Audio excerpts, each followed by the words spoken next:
இன்றைக்கி நம்ம இந்த வீடியோவில் என்ன பார்க்க போகிறோன்னா கோட்டோட லிவர் சுவரொட்டி இது எப்படி செய்கிறதுன்னு நம்ம இப்போ பார்க்கலாம். இது என் தம்பியோட ரெசிபி. நான் இதுக்கு முன்னாடி செஞ்சது கிடையாது. அவன் எந்த அளவில் சொன்னானோ அந்த அளவில் நான் இந்த ரெசிபி செஞ்சுருக்கேன்.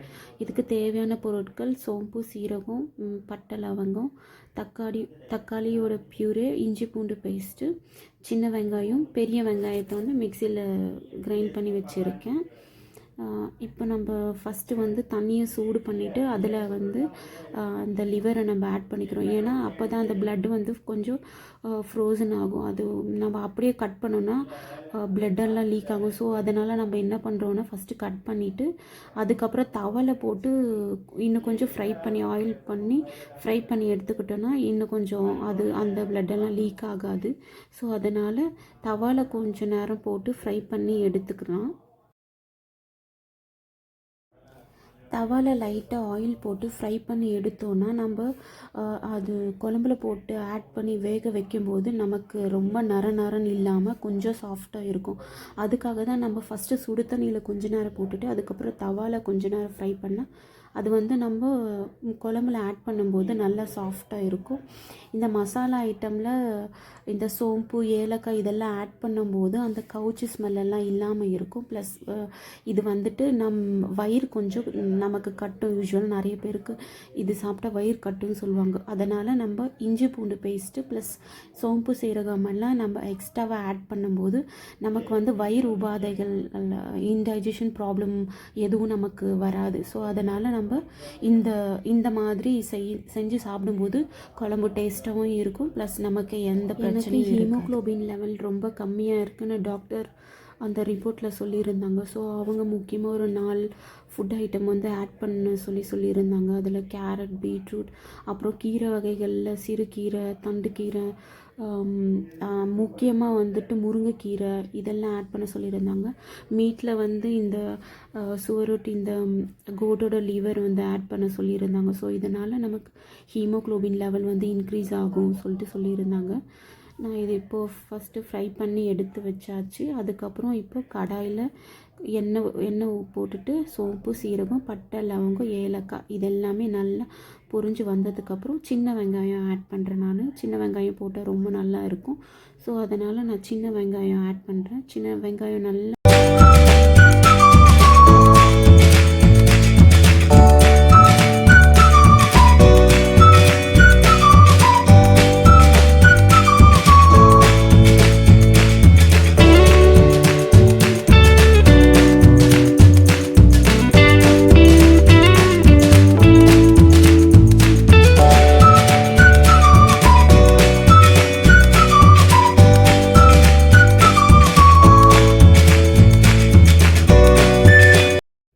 இதுக்கப்புறம் நம்ம லைனாக ஒன்று ஆட் பண்ணிக்கலாம். சின்ன வெங்காயம் ஆட் பண்ணதுக்கப்புறம் கருவேப்பிலைக்கு அப்புறம்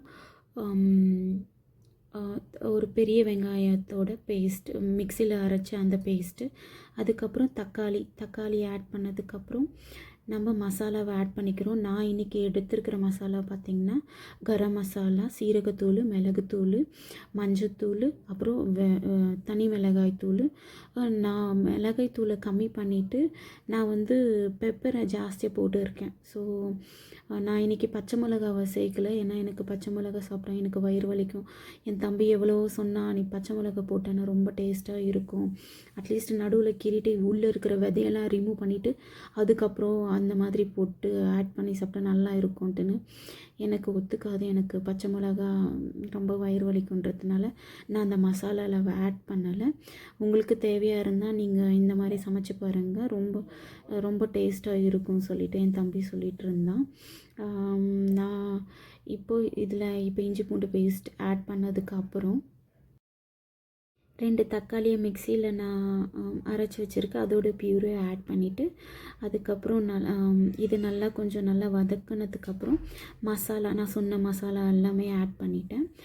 ஆட் பண்ணதுக்கப்புறம் நம்ம இப்போ ஃப்ரை பண்ணி வச்சுருக்கோம் இல்லைங்களா, அந்த லிவர் அது இப்போ நம்ம ஆட் பண்ணிவிட்டு கொஞ்சமாக தண்ணி விட்டுட்டு க்ளோஸ் பண்ணி வச்சுட்டு அப்பப்போ கலரி நம்ம விட்டோம்னா நம்மளோட கிரேவி ரெடி ஆகிடும். இதில் நம்ம கொத்தமல்லி லாஸ்ட்டாக கொத்தமல்லி போட்டு இறக்கிட்டோன்னா கரெக்டாக இருக்கும். உங்களுக்கு தேவையான அளவுக்கு நீங்கள் உப்பு சரி பார்த்து போட்டுக்கோங்க. இப்போ அவ்வளோதான். இதை நம்ம கலந்து வச்சுட்டு கொஞ்சமாக தண்ணி ஆட் பண்ணுறோம். தண்ணி ஆட் பண்ணிவிட்டு நல்லா கொதி வந்து அப்பப்போ பார்த்து கலரி விட்டு ஒரு 8 to 10 மினிட்ஸ்க்கு நம்ம இதை வந்து சிம்மிலே வச்சு நம்ம க்ளோஸ் பண்ணி வச்சுக்கலாம். ஏன்னா அப்போ தான் மசாலா எல்லாமே உள்ளே இறங்கும்.